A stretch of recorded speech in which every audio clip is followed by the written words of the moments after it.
2 मध्यम आकाराची बटाटी उकडून घेतलेले आहेत. ह्याच्यावरची सालं काढून बटाटा हा आपल्याला किसून घ्यायचा आहे अशा बारीक किसण्याने. आता आपण जरा बाजूला ठेवूयात. ओलं खोबरं खवून इथं 1 वाटी भरून घेतलंय. खोवलेलं जरी असलं तरी सुद्धा मिक्सरला एकदम बारीक करून घेणार आहोत, पण पाणी किंवा दूध वापरायचं नाही. बघा ह्या पद्धतीत असं बारीक करून घ्यायचं. आता समप्रमाणात इथं घेतलंय 1 वाटी बटाट्याचा खीस, 1 वाटी ओलं खोबरं, 1 वाटी साखर. तिला गॅस चालू करून पॅन ठेवला. पॅन गरम झाला की ओलं खोबरं घालून सुकच भाजून घ्यायचं. त्याच्यामध्ये ओलसरपणा असतो तो कमी होईपर्यंत.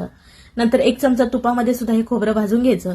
बटाट्याचा खीस घालून दोन्हीचा छान असा एकजीव करून घ्यायचा.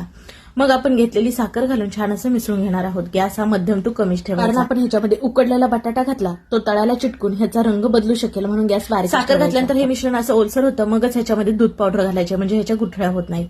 ह्यांचा छान एक गोळा होईपर्यंत असं आपल्याला परतत राहायचं बारीक गॅसवरती. बटाटा वापरला ना म्हणून ह्याच्यामध्ये थोडंसं मीठ घालायचं चवीसाठी. शेवटी वेलची आणि जायफळची पूड घालून मिसळून इथं गॅस बंद करून घ्यायचा. खाली एका ताटाला तूप लावून घ्यायचं. केलेलं मिश्रण ह्याच्यामध्ये थापून ना चौकोनी आकार दिला. आता वरती थोडेसे आवडीप्रमाणे ड्रायफ्रूट घालून असे थोडेसे दाबून घ्यायचे. मिश्रण खूप गरम आहे ना, मग थंड होण्यासाठी आपण 2 तास असंच ठेवूया. घाई असेल तर फ्रीजमध्ये 1 तासाभरासाठी ठेवू शकता. सेट झाल्यानंतर आपल्या आवडीनुसार आपण ह्याच्या वड्या पाडणार आहोत. बघा अगदी छान पांढऱ्या शुभ्र वड्या तयार झाल्यात. तुम्ही याला बटाट्याची कापं म्हणू शकता, बटाट्याची वडी म्हणू शकता किंवा बटाट्याची बर्फी म्हणू शकता. अगदी करायला सोपी आहे, म्हणजे कुठलाच पाक किंवा झंझट न करता ही तयार होते. तुमच्याकडे या बर्फीला काय म्हणतात कमेंटमध्ये नक्की सांगा.